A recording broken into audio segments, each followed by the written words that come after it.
Welcome to the Natural Health Podcast, where we explore the depths of holistic health, uncovering the interconnectedness of our emotions, mind, body, and spirit. This podcast is dedicated to individuals who are on a quest to uncover their truth, understanding their genetic and spiritual DNA, and learning how to harness this knowledge to achieve optimal health. But this isn't just another health podcast. The Natural Health Podcast is here to ignite a spark of hope within you, reminding you of your innate potential for greatness. You are pure love, capable of living life to your fullest expression. Are you ready to embark on a transformational journey to achieve optimal health? In today's episode, we have Vladimir Vukicevic. He is the co-founder and CEO of Better and Better, a wellness brand reimagining personal care with clean, sustainable, and science-backed products. Motivated by his experience as an immigrant and bone cancer survivor, Vladimir is on a mission to make daily routines healthier and more intentional, starting with toothpaste. Under his leadership, Better and Better has introduced innovative fluoride-free formulas powered by Hydroxyapatite, paired with plastic-free packaging and functional ingredients that support whole body wellness. Vladimir's vision is simple: make products that are better for people and the planet. Some interesting facts about Vladimir is that he absolutely loves to walk. Sounds a bit boring, but he enjoys it. He loves to solve puzzles. And one of the most exciting things is when he travels, he loves to immerse himself in the culture, so he feels like he's actually is living there. Welcome to the Natural Health Podcast, Vladimir. Tell me a little bit about this travel. What was the last place that you went to and you immersed yourself in the culture, and what did that look and feel like? We went to Parma in Italy. Parma is kind of like a smaller city within Italy. You don't think of, you think of Milan or Rome or Florence, but we wanted to go somewhere small where we could feel like we lived there. And so we stayed there for a few days and really, ate the food, walked around, and really kind of tried to avoid the touristy things while embracing the people and the culture and everything around it. So it was very, by the end, I almost felt like a local, even though we were only there for a few days. So it's like a very underrated, beautiful university city in Italy. Is that where the Yeah. Parmigiana is from? It is. It's where the cheese is from. It's also where Parma, like the meat, prosciutto comes from as well. So they're known for very unique culinary style as well. Yeah, so there's Yeah. definitely, the food would have just been on point. There you go. Yeah. Food and wine. Yeah. Amazing, amazing. Well, we know a little bit about you now, Vlad. Tell us a little bit about, yourself. What got you to where you are here Sure. now? Sure. So we can get a bit of an understanding of who you are. Yeah, absolutely. So I live in New York now, but I was born in Belgrade in Serbia, hence the Vladimir. And so I was born in the kind of mid '80s in Serbia. I was living a normal childhood, and then my life kind of took a turn when I right about when I turned 6 years old. I started having pain in my leg, and initially the doctor said, "Oh, it's just growing pain. It's just growing pain." But eventually they did an X-ray and they saw that it was actually cancer. So it was a tumor in my right femur that I was diagnosed with when I was 6 years old in Serbia, which was then Yugoslavia, a country that doesn't exist anymore. And basically that was a really bad type of diagnosis for that time in that country. But thankfully, my parents had some connections to New York. They knew a doctor that worked here, and I was on one of the last flights from Belgrade before all the war started, before all the turmoil started in Serbia and Yugoslavia, to New York. And so that's how I came to New York, is through this pretty bad, horrible kind of diagnosis of having cancer when I was 6 years old. But that got my story going. It was the kind of inciting event of my life. And so I've been based here in New York ever since. I'm an entrepreneur. I built multiple companies, and I think my early childhood experiences kind of drive the energy for me to keep going and keep building and keep discovering. And I view kind of everything as a puzzle, connecting the dots, whether it's entrepreneurship or literally a puzzle, I think is quite valuable and quite important. I love it. Yeah. You're a fellow Yugoslavian like myself. I love Yes. that. Yes. We Absolutely. have. So I'm from Croatia too. So Yeah. this used to be Yeah, Yugoslavia. I was born in Belgrade. Yeah. My mother is from Croatia. My father is from Montenegro. I have family from Macedonia, from I Slovenia, love from that. from Bosnia. So I am very much Yugoslavian and embrace the Yeah, full culture of that region. I love that. Have you been back?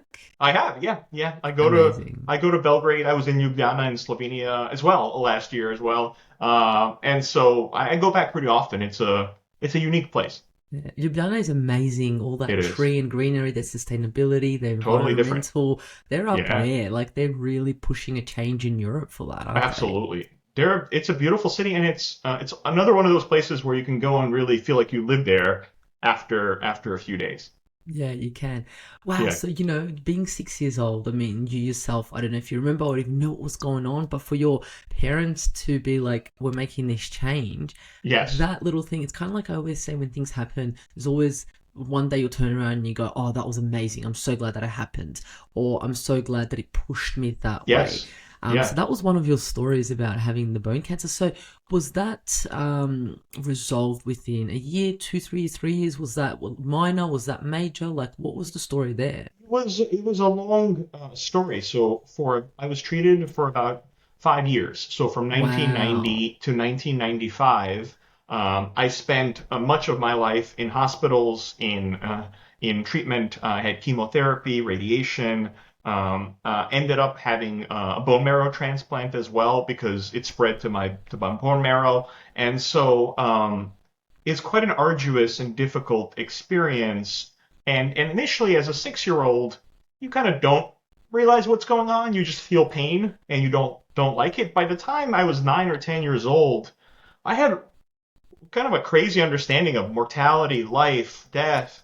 I had seen fellow patients that were being treated next to me either become well or die in some cases. So I had seen a full spectrum of kind of lifetime experience within those five kind of incredible, but as you said, remarkable and in some ways very positive in retrospect years of my life.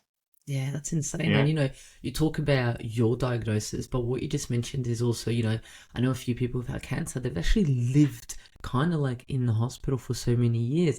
that's And right. like you said, you meet people and some pass on and some survive. So there's different Yes. types of stories. And to be Yeah, exposed at that at such a young age, that's mind blowing because, these days, there's a funeral or something, you're like, yep, keep the kids at home. that's right. Let's not go to the funeral and let's not expose them or let's not really talk about death. But you were faced with it, maybe Yeah, potentially with your own, but then yeah. with other people that you knew close by. That's a lot of emotional intelligence right there. Yeah, I think it kind of forced me to grow up a little bit, or maybe a lot, bit, Yeah. very, very, very quickly, which I think has its advantages and disadvantages. It gives a sense of grounding and appreciation for life that I probably or that most people don't have when they're 8 years old or 9 years old or when they're a teenager or in college or as they move on through life.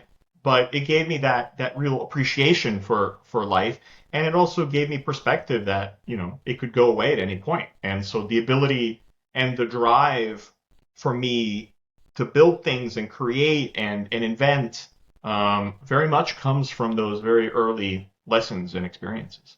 Yeah, it's kind of like where your Yeah, problem solving comes from. It's like, wow, that was a huge problem that's a and it was huge able to problem. be Yeah, solved. yeah.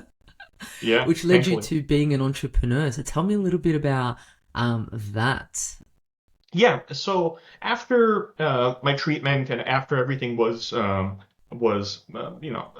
or less settled, I we stayed in the United States. So I ended up growing up in New York. I went to New York University. I studied economics there. After college, I worked for a couple of big companies, corporate as a consultant, so helping big companies come up with new products and new ideas, which was really fun as a 22-year-old. But then I realized, by the time I was 25, I had this itch within me to build my own my own things and my own products and my own ideas and to manifest them into the world.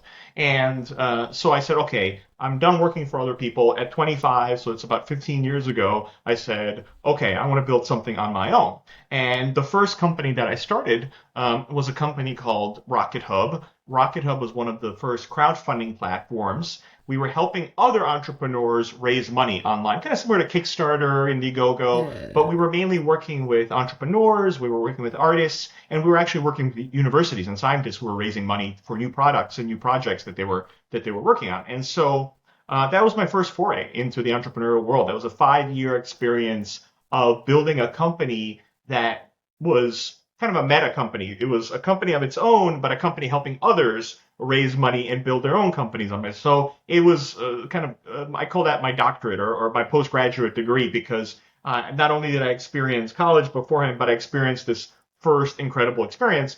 And that company thankfully was successful. We grew it, we expanded it, and it ended up being acquired by a larger kind of company and a conglomerate. So it was a good first experience as an entrepreneur.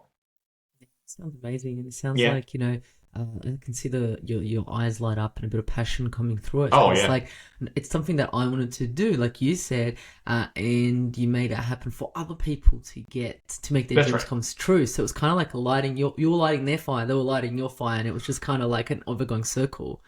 Yes, and I had no clue what I was doing. So I was a 25-year-old I love co-founder that. of a kind of a tech company Yeah. here in New York. My other co-founders were really incredible people that had different backgrounds. One of them was an artist, a musician, a filmmaker.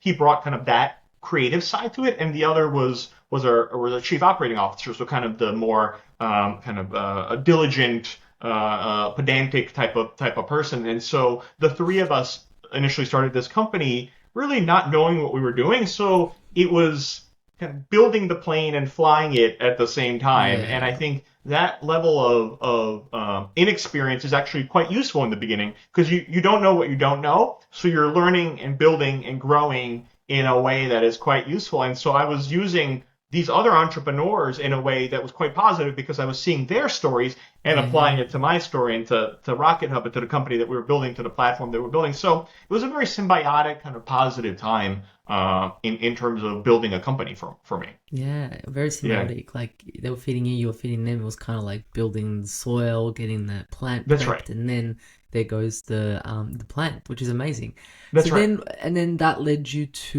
moving on to your next company. That's right. So after Rocket Hub was acquired, I was like, okay, I did it once. What do I want to do next? And what I saw through my experience at Rocket Hub was there was a lot of different types of artists on our platform, music artists, filmmakers, playwrights, etc., writers, but the visual arts was not fully represented. And so what I said was like, okay, why is this? Why are there no painters raising money through crowdfunding? Why are there no, high-end photographers? And it's because there was at that point in 2014, 15, the world of art still was bifurcated. There was the kind of posters, prints, less expensive, more mainstream artwork, and then there was the expensive artwork, the things in galleries, museums. At that point, I was 30 years old, and I wanted to have a painting in my apartment in New York, but I didn't want to pay thousands of dollars, and I didn't want to have a cheap poster as well either. And so this idea of like, okay, what's happening here? Could we build something unique for visual art? Really started to inspire me. And so the second company that I built was a company called Mural. Mural was a digital art platform that had a piece of hardware, so a beautiful digital picture frame that looked like a painting. Plus, we would find artists, museums, galleries, and to display their artwork on our digital picture frame. And so it was a full stack company, kind of like the iPod for music or Netflix or Spotify, but we did that for visual art and we built the hardware. So it was a kind of a really big challenge, and that was my first project that I worked on that had a physical product in addition to a digital product, and it was quite an experience and a wild ride where we went from a napkin idea through to hundreds, if not hundreds of thousands of units sold by the end, by the time we were again acquired after about 4.5, 5 years into it. Yeah, wow, that's amazing. It sounds Yeah, like there's definitely challenges there. yeah.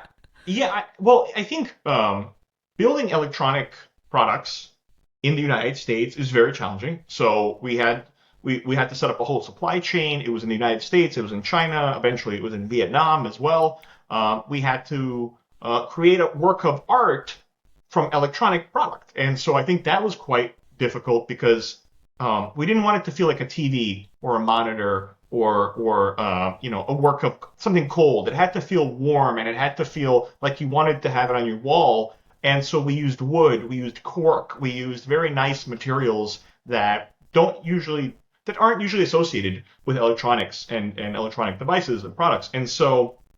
And then finally, the artwork itself. It was really important to have immaculate, beautiful artwork, everything from the classics like Van Goghs and Monets through to brand new artists that were creating just for our platform. So it was a full ecosystem of hardware, software, plus content that was quite unique and quite valuable. And we had some investors, and then we ended up getting acquired as well by a company called Netgear, so a big kind of publicly traded company ended up acquiring our company. So it was my second success and my second kind of full stack from idea through to acquisition in the entrepreneurial world.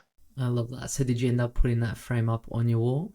I do. I have. I won't turn my camera, but I have two here in my office actually, and I have two. One is kind of a really old version, and then one is the newest, latest, greatest version. So uh, it was quite a wild experience, building something and then having it, seeing it in the world. I think I kind of got addicted to that feeling as well. Yeah, that's pretty Yeah, cool. I love that. yeah, And I love that you've got the old version and the new version there that you yeah. can just look at and be like, yes, it's all a journey, isn't it? It is. It is. And it's always imperfect. It's, even the newest version, I feel like, oh, we could change this, we could improve that. But then the old one I'm very fond of, but it has many challenges and problems and issues that I wish we could have fixed at the time. So it's a unique experience seeing it kind of grow and evolve and really become something that was initially an idea, Yeah, I but love that. is in reality now. Yeah. Amazing, amazing. So then,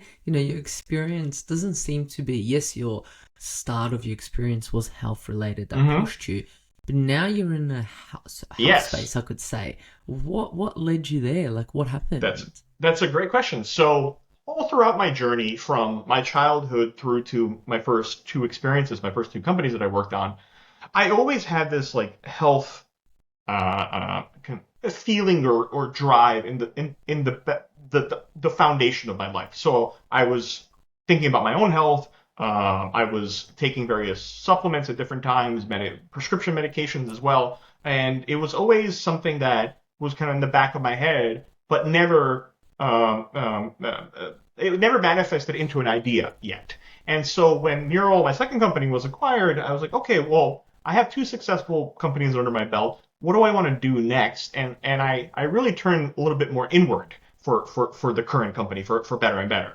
And what I saw was that I was taking various supplements, pills on a daily basis, and I really didn't like it. I would forget to take pills. I would often leave them at home when I was traveling, and then sometimes even they would cause different, taking a vitamin D pill at the wrong time could give you some indigestion or some wrong feelings. So it was this like constant like little bit of a pain point in my life, and I said, okay, well, what can we do about this? What can we do that starts to remove the need for pills in life? How do we get rid of pills, capsules, gummies, these additional things that we do?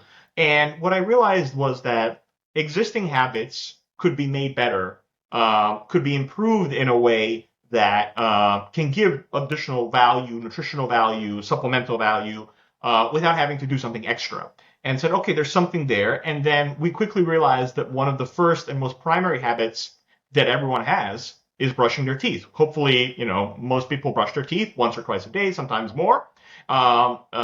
Toothpaste has been, a habit for people for 100 plus years.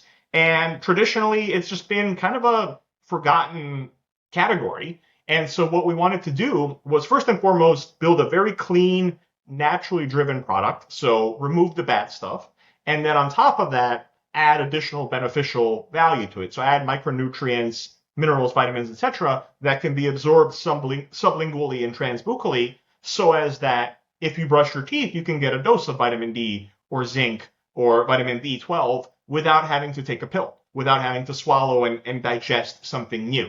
And so this idea of a clean oral health brand that not only removes the bad stuff but adds the good stuff, hence the better and better, grew in my mind, and eventually we manifested it into reality over the last 4 years or so. Yeah. You mentioned, I love the habits. You know, there's a lot Yes. of individuals out there that talk about stacking habits and Yes. building upon habits already. So it's kind of like you played with that and went, okay, well, I'm going to play with the habits that people are already doing because, like you said, you know, supplements and adding things on, sometimes people are like, oh my gosh, that's an additional thing I have to do. That's right. But most people grew up brushing their teeth and it's like, you already do that. So if we can just change the product to add into it, That's right. is amazing. So tell me a little bit why you think, you know, oral care and toothpaste has been kind of like just been pushed aside when we think about holistic care because, you know, supplements are pushed left, right, and center, but, you know, toothpaste is not really spoken about, but it is essential. Why do you think that? Has been treated like a soap or like a detergent, but it goes into our body. It Yes. literally goes into our mouth, and sometimes once, twice, thrice a day. Children swallow up to 50% of the toothpaste that they brush with, which is mind blowing. Adults swallow up to 20%. So even we, when we brush normally, naturally, and spit out most of it, we still swallow a good portion of it. So I think first and foremost, our goal was like do no harm. And how do you do no harm with toothpaste? Well, we went through every single ingredient in mainstream toothpaste, and we said, is this okay to be in your mouth? Is it okay to be in your brain, your blood, etc., on a daily basis, in your gut? And if no, what can we replace it with? So phase one for us was a complete kind of breakdown of current toothpaste and an improvement on an ingredient by ingredient level of what's in toothpaste and how do we make it so as that it's basically food grade qualities that you could swallow it, you can eat it, you could absorb it, and it will definitely do no harm to you on a consistent basis. And so that's the first and foremost is like how do we improve toothpaste in that perspective? And it took us about a year to do that. And Wow. then in addition to that, we started looking at the studies around sublingual and transbuccal absorption. So sublingual is below the tongue, transbuccal is through the buccal membrane in the cheeks and the gums, etc. And we saw that there's a lot of science behind it. Like the absorption in the mouth is It's huge. tremendous. Quite large molecules can get through, and for better or for worse, that's been very popular for nicotine, right? People put the nicotine patches for CBD and THC droplets that are dropped under the tongue. So it's been used widely, but never in a kind of a mainstream, purely positive way. And so once we looked at the science and we looked at the use cases, we said, okay, we have this clean toothpaste formula, and that's what we call the purity. That's the clean version of our toothpaste. In addition, on top of that, now we can stack the habits. We can stack the other micronutrients. So we have a toothpaste with vitamin D. That's the fortified toothpaste. It's good for your teeth. It's good for your body. We have a detoxified toothpaste with zinc and vitamin B12. That's the toothpaste that's meant for kind of more extreme versions of like either you have canker sores or other issues with your mouth, and then you want to detoxify the rest of your body potentially. And then we have a children's toothpaste that's a multivitamin, but a very focused multivitamin, so it's the right micronutrients at the right time. So I think the idea of just transbuccal and sublingual absorption has never, for some reason, been mainstream. And I think the idea of tying it to such an essential elemental habit like toothpaste really allows it to grow and to manifest. And we think we can build a whole new category of products on top of oral care and then eventually potentially go outside of the mouth. But for now, oral care is quite a large segment, and that's what we're focusing on, and we're having quite a lot of success in that. Wow. There's so many Yeah. things I want to pick out Yeah, of there's what a you just lot. said. Yeah. Let's go to phase one, the Yes. list of deconstructing the Yes. oral the toothpaste as we know it. That's right.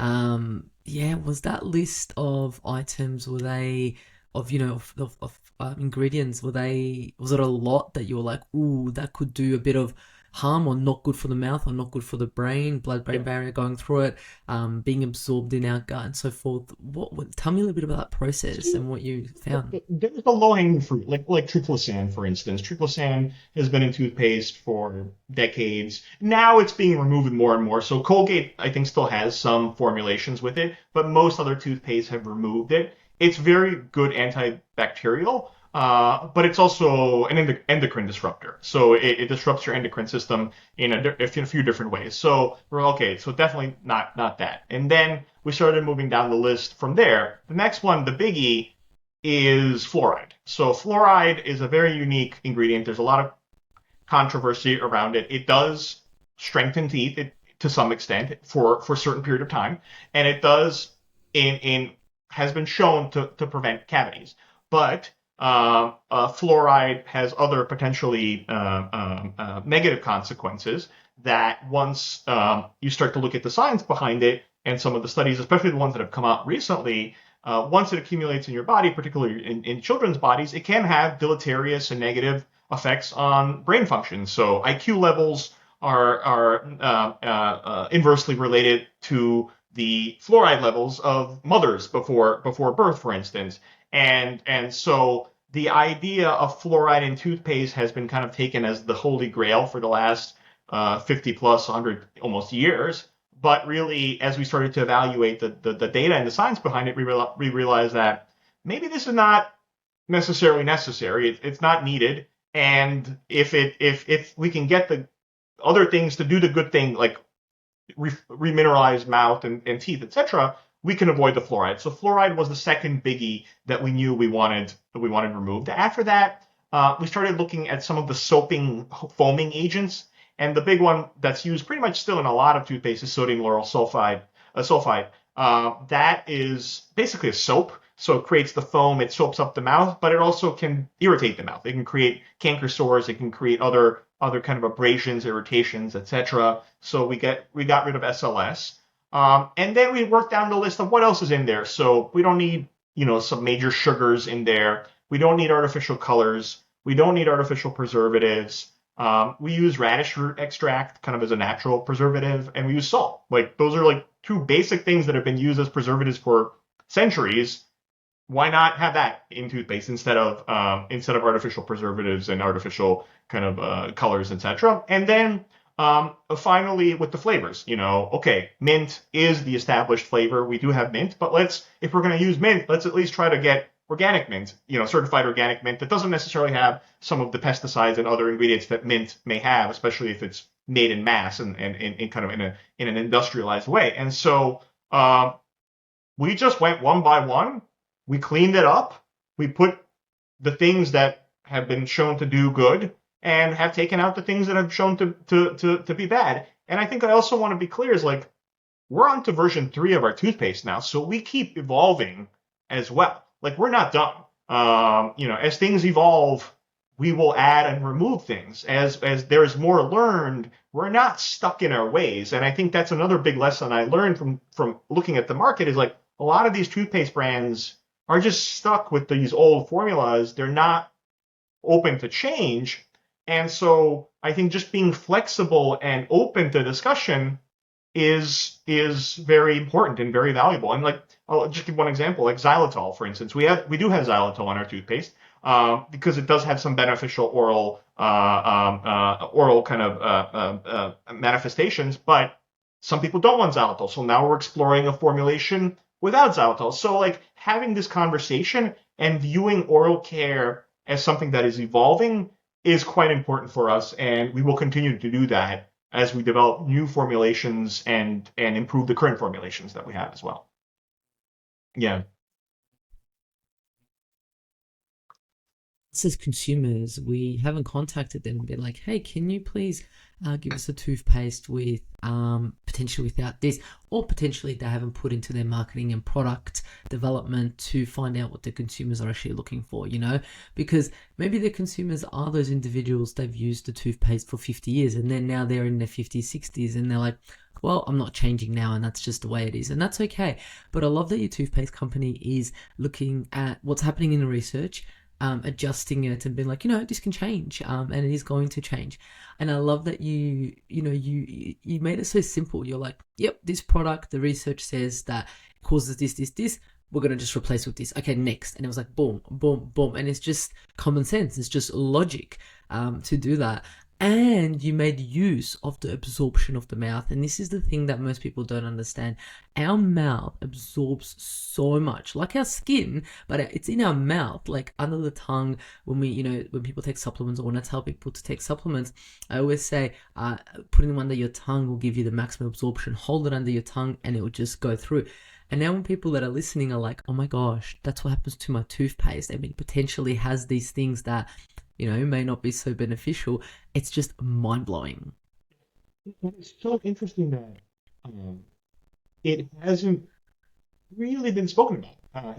Now people are starting to talk about the oral microbiome, which I think is really important. The microbiome in the mouth, so the good, the bad, the good bacteria, the bad bacteria, other living organisms within the mouth, as a continuation of the full gastrointestinal system, and as the beginning of the gut microbiome, which affects the rest of the body. So I think now there is more and more of an awareness of both the mouth as its own ecosystem, but also the mouth as literally and figuratively the entrance to the rest of your body. And you're right, like they've done studies where they've done pain medication for people under their tongue, and it's the rapid action of it is much faster even than directly injecting into blood, just because it bypasses a lot of the filtration systems, goes directly into the bloodstream, and in some cases can pass the blood-brain barrier very quickly and go into the brain as well. So yeah, the mouth is a powerful place where we're only now like starting to learn about it in a way that is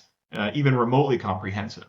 Yeah, 100%. Yeah. And that's why I take oral probiotics. Yes. So they're probiotics that you suck on just for your mouth, but That's not right. only for your oral mouth, but it also goes through and goes through your body Yes. directly through orally, which is amazing. So I love them, and they're like little lozenges that you suck on, and That's right. it goes in line with exactly what you said, and it helps not only the oral health and the teeth, but overall it goes into our body.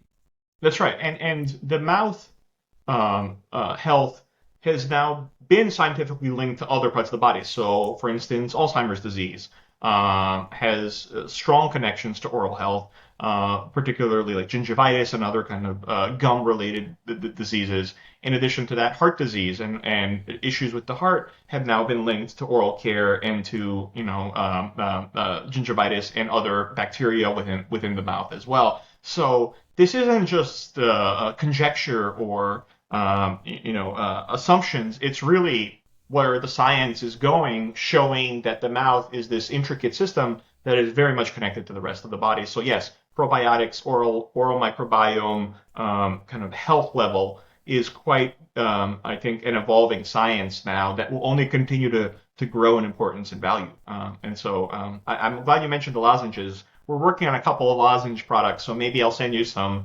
as we start to prototype them. Yeah, amazing. I Yeah. love that. I love that. And I'm always talking about people trying things differently and doing things differently. And yeah, I love that you spoke about the absorption in the mouth. Yeah. Which kind of leads me to, I love the fact that your company is stacking. So, okay, so now we've got a toothpaste, which is the base, like you said, and it's like, well, how can we make use of it now to improve it and add other things on? So what made you choose the product, choose the ingredients that you chose? I know you said zinc and B12. Tell me a little bit. So it's really interesting. There are, as I mentioned, there are about 25, 26 studies that we looked at that looked at absorption through the oral microbiome or through the oral ecosystem, primarily sublingually, so below the tongue, but also transbuccally, so they're through the cheeks and through the gums. And the one that shows up most is B12. So B12 is the one that has been shown consistently to be administrable, very much so through sublingual delivery. So basically, B12 is one that we picked because of the science. It's shown to work, and it's shown to work quickly. So even within a minute or two, you could absorb a fair amount of the dose in just by brushing your teeth and then spitting out the remainder. So we looked at B12. Then after that, we looked at D3. So D3, although it's a fat soluble micronutrient, it still has been shown to be absorbable both through the mouth and through your skin. So through the skin and through the mouth. And so D3 was a big one that we picked. And vitamin D deficiency is probably maybe number one or number two deficiency, depending on what the numbers you look at. The Northern Hemisphere probably number one. And so D3 was a big one because A, there's science, and B, there's a big need for it. B12, as I mentioned before, the science is very strong, and also the need is growing, particularly for people who may practice a vegetarian life or a vegan life, so they aren't getting the B12 through the more traditional sources of food and micronutrients from there. And so those two were kind of at the core of the Venn diagram of scientifically shown plus there's a need. And so that overlapped. So B12 and D3. And then in terms of zinc, zinc is really interesting because it has strong antimicrobial capabilities. So it is actually good at cleansing, cleaning for viruses and for bacteria. And it's a very powerful kind of protective micronutrient, a mineral. And so we picked zinc primarily because of its topical value. So it is really good topically, but some of it actually is absorbed as well, both as swallowed and potentially through the skin as well. So those are the big three that we're working with right now: B12, vitamin D3, and zinc. And then we're looking at other micronutrients in the future, like magnesium, which also has been shown to very much be absorbable. We're looking at even things like iron, things like that are really major deficiencies that could be maybe almost like a prescription grade toothpaste. But for now, those three, vitamin B12, D3, and zinc, those are the big ones that we've implemented, and people seem to really resonate with those micronutrients right now. Yeah. To do study on individuals and do blood tests or other tests before they use the toothpaste. Yes. And then 3-6 months later, do some other blood tests to see, keeping everything the same, which is kind of hard, I guess, with food. It is. Food and things like that, but having the consistency there and seeing if there is any differences with the levels. Yeah, we've done some spit tests. So we've done like basic tests where someone brushes their, we know how much they're putting on, we know how much, how long they're brushing, and then we know what they spit out. And we compared, and we could see that some portion of vitamin D, some portion of the zinc, some portion of B12 is not spit out. So it's consumed by your body in some way. The next phase for us is to start running some of those more, like you said, more clinically based trials where not only are we consuming not only measuring raw consumption, but we're also starting to measure blood work. We're starting to measure full body absorption. I think that's the next step for us, and we'll be looking at that over the next few years. But we're startup still, so it takes a little bit of time to get to that level of clinical testing. Yeah, and I love our gastrointestinal starts in the mouth, right? Yes. And you're adding in B12 and zinc, and we know that B12 and zinc increases HCl, which helps with our stomach function. So it's absolutely amazing that not only are you looking after and brushing your teeth, in addition to that, you're increasing your stomach acid, which then has the benefit of absorbing more. So then you're eating foods that are healthy, or you want to eat healthy foods, which means then because you have enough stomach acid, because you have enough B12 and zinc, you're able to actually absorb the minerals and vitamins. So it's not just about getting those levels up, it's about knowing the effects that the zinc and the B12 have down the track of the gastrointestinal system. Hopefully we are starting a positive feedback loop in the body. And that's kind of exactly what you're getting at, is that there are a lot of these really good feedback loops in the body, both for positive outcomes and negative outcomes.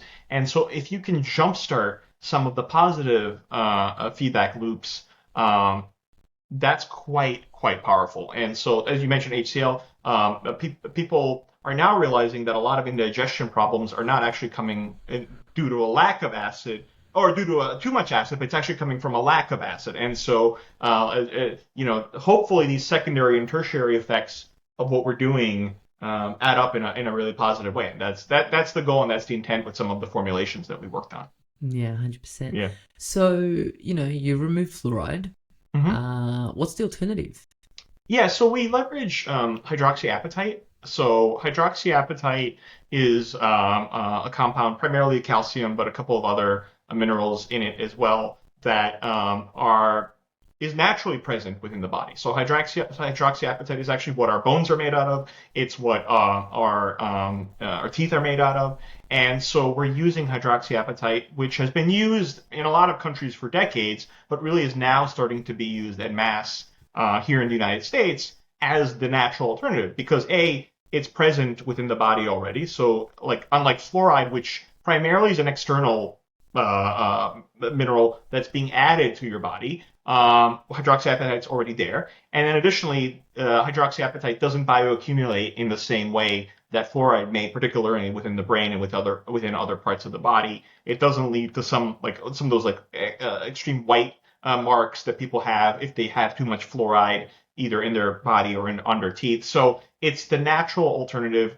And then particularly for us, there are two types of hydroxyapatite. I don't know how much you want me to get into the weeds, but some toothpaste have I love this. Yeah, some toothpaste have what's called nanohydroxyapatite. So that's a very small nanoparticle that actually does really well with kind of remineralizing your teeth, but can actually also pass through the blood-brain barrier. So we looked at the pros and the cons of nanohydroxyapatite, and we said it's probably not worth to go in that direction. So instead, we use microhydroxyapatite, which is a naturally derived. It comes from literally from mineral sources within the earth, and it still remineralizes your teeth, but there's no danger of it crossing the blood-brain barrier and accumulating within the brain in any way. And so that's why we picked a natural source, and we picked the microhydroxyapatite as the key ingredient for remineralization within our toothpaste, not the nanohydroxyapatite, which is used by a lot of other companies. And it's probably okay, but we just looked at the pros and the cons, and we said it's not worth the benefits are not necessarily worth the cons if, for instance, it is shown to have some detrimental effects. So I have learned so much about toothpaste ingredients over the last 5 years, working with our chemists and our formulators and all the different people that we worked with that I could write a book about toothpaste ingredients at this point. Yeah, that's insane. Yeah. And I love the detail that you went into because when we think nano, we go, oh, nano, yes, amazing. Let's jump onto that. It's the new technology. It's amazing. It does all these things. But for you to be like, okay, well, what are the potential causes for it to cross those barriers that we potentially don't want it to? And it's like, well, we don't know enough. Let's not go there. And in Europe, they've already banned nanohydroxyapatite from kind of powders and anything that could be inhaled.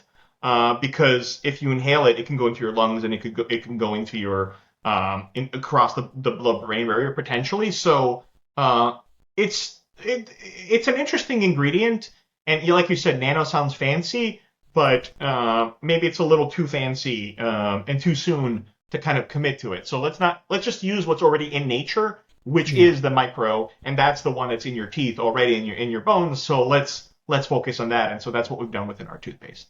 Yeah. So is this able to prevent cavities or even repair an animal?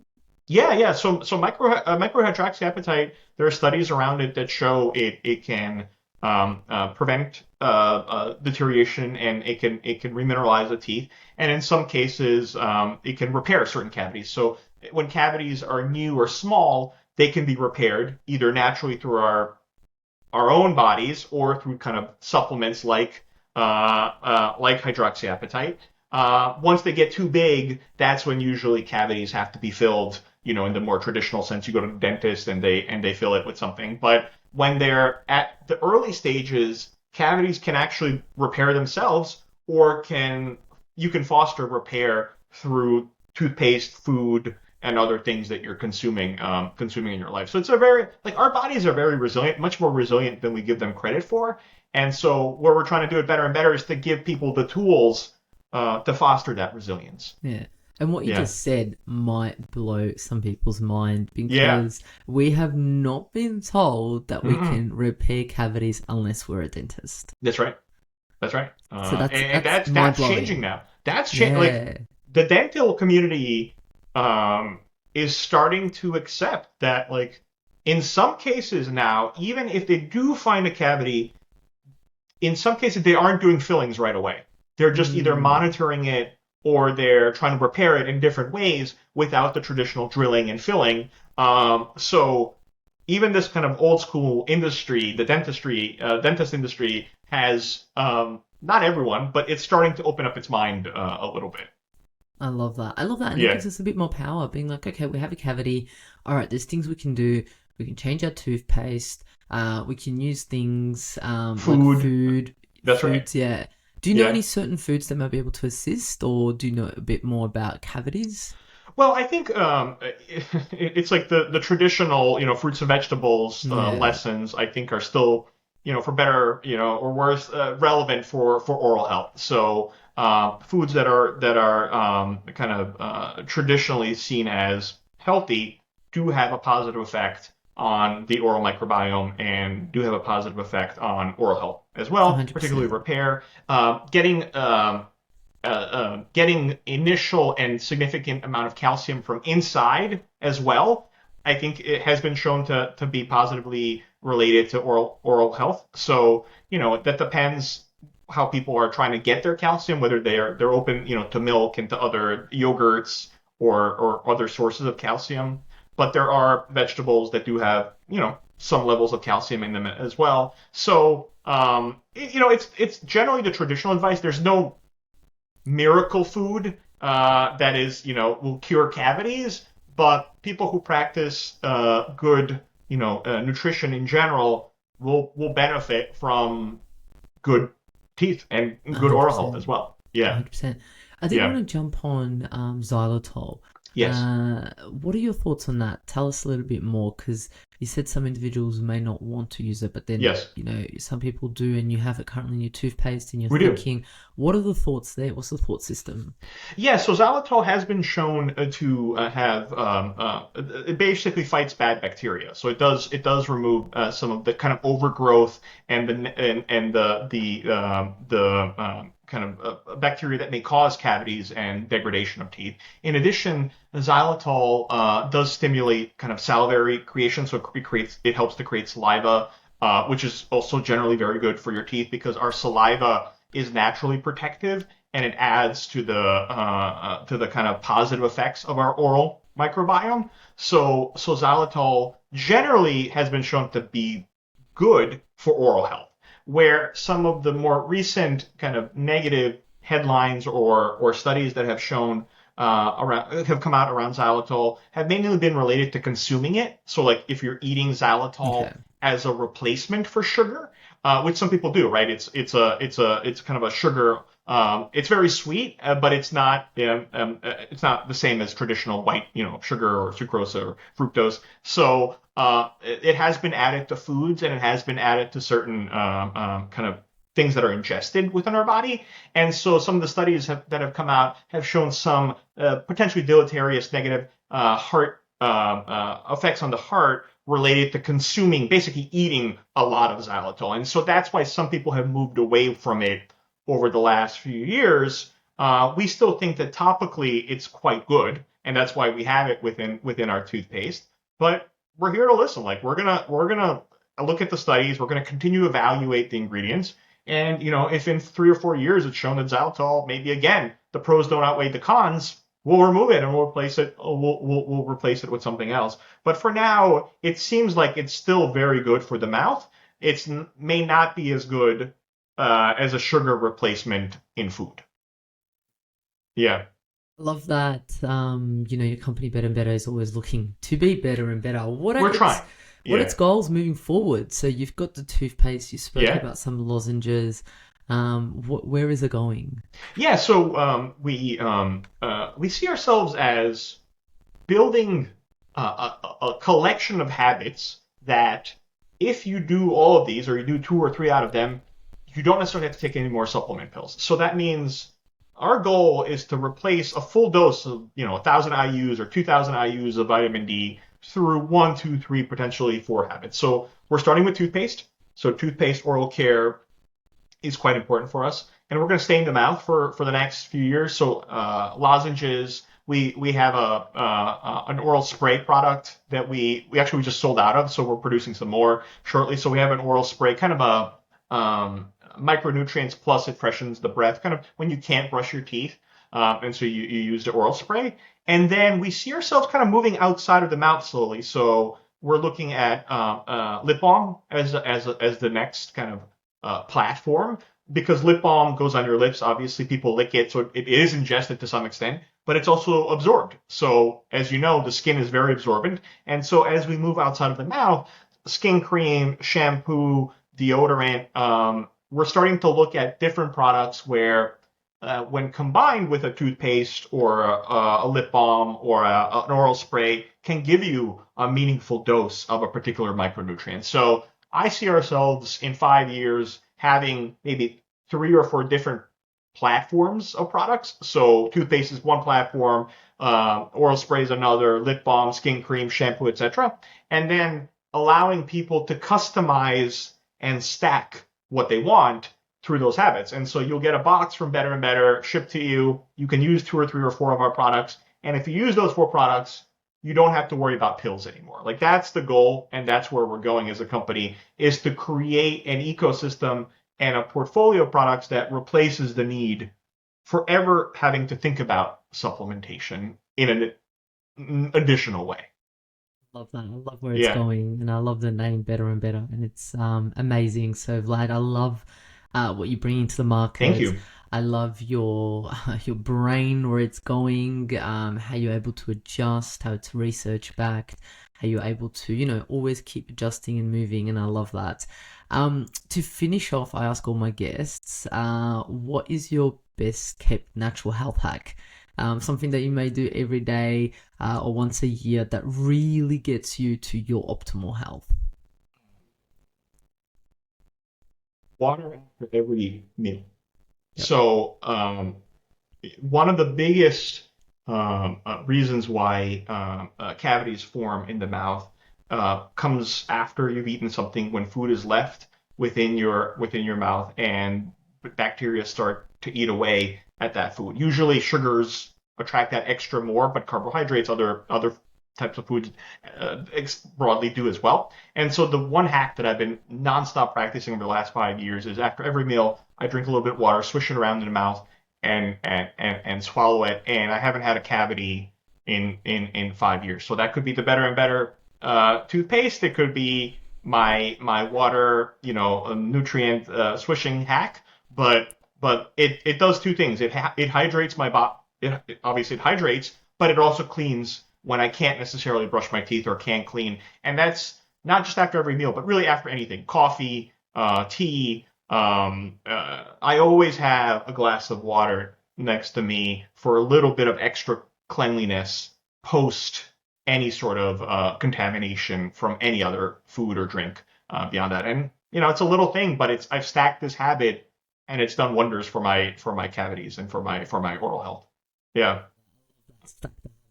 Yes. Amazing. Thank you so much, Vlad, for taking your time out and giving us a journey about oral health, a bit about your story. I appreciate you sharing that so much, and where it's led you. I feel like the audience got motivated through your story, but also a bit like educated also, in a sense of wow, how important oral health is and the potential there is there. So it's kind of like they're excited about it too. So I really do appreciate your time, Vlad. Thank you. Awesome. Thank you for joining us on the Natural Podcast, and remember, you're pure love, capable of living life to your fullest expression. Information provided here is opinion of Mihaela and is for information purposes only and does not constitute medical advice.